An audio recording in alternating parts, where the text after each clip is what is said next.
आप विधूड़ी, अरे विधूड़ी क्या है?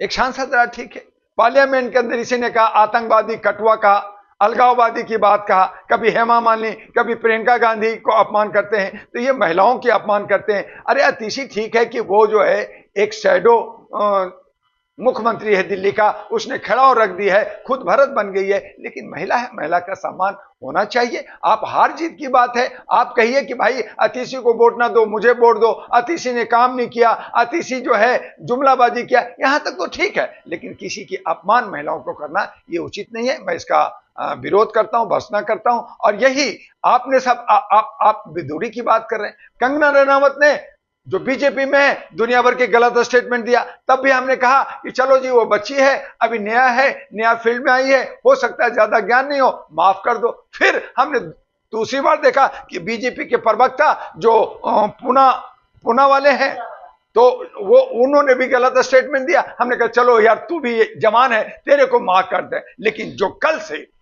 वक्तव्य आया, जो आरएसएस का, जो 18 करोड़ स्वयंसेवक है, जो उनको एक जिम्मेदार व्यक्ति हैं मोहन भागवत जी, मोहन भागवत जब कहते हैं कि हम धार्मिक रूप से 2014 में आजाद हुए, तो उससे पहले क्या मंदिर नहीं था? उससे पहले क्या कोई पुजारी नहीं था? उससे पहले कोई जो है आप ही पूजा नहीं किया था क्या? क्या ये जो है मोदी जी राम जी को नहीं मानते थे क्या? 14 से पहले राम जी नहीं थे?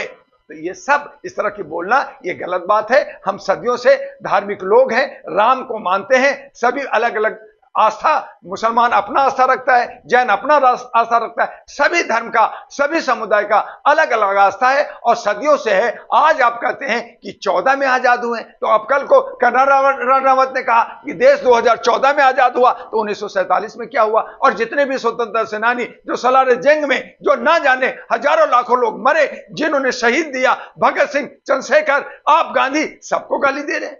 आपको लगता है कि अरे वीर सावरकर भी तो स्वतंत्रता सेनानी में मानते हो, जो वो भी 1947 से पहले था, वो भी छोड़ा था, तो आपने वीर सावरकर को भी गाली दिया, आपने गोडसे को भी दिया, अब फिर कह रहे हैं कि वीर सावरकर को मैं पूजा करूंगा, उसकी मंदिर बनाऊंगा, गोडसे को मानूंगा। तो आप खुद तय कर लीजिए कि ये सब 2014 में पैदा लिए या 2014 से पहले पैदा लिए। तो इस तरह का जो वक्तव्य देते हैं ये गलत है और इसका हमें विरोध करना चाहिए।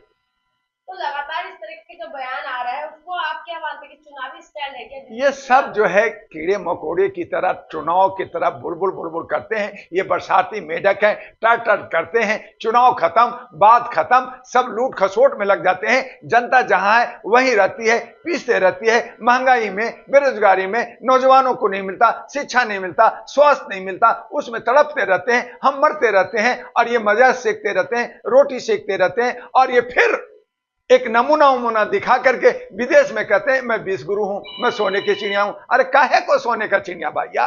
किस बात का सोने का चिड़िया? आपने उसमें तो गंद फैला दिया है, आपने जो है कूड़े डाल दिया है, उसको हमें साफ करना होगा। और इसीलिए कहा कि अहरा नेशनल पार्टी एनपी, राष्ट्रीय महागठबंधन अब कमर कस चुका है कि वो जो सोने की चिड़िया जो गंदा हो गया है, हम उसको साफ करेंगे, फिर से सोने की चिड़िया बनाएंगे, विश्व में हम भारत को जो है विश्व गुरु बनाएंगे। और उसके लिए अच्छी नीयत, अच्छी सोच होनी चाहिए। सरकारी खर्चे जो अनाप शनाप अरबों खरबों हो रहा है, उसमें 75% की खर्चे की कमी करेंगे। जो नेताओं ने लूट लूट के घर भरा है, जिनको सेवादार करना चाहिए, सेवा करना चाहिए, जिनको लंगर में जाकर के गुरुद्वारा में खाना खाना चाहिए, आज अरबों करोड़ों रुपया आज जो है बड़ी बड़ी गाड़ियां लेकर घूम रहा है, उन सबको डॉक्टर दुआ ये चैलेंज करता है कि तमाम नेताओं को लूटेंगे और जनता में उसका पैसा बांटेंगे।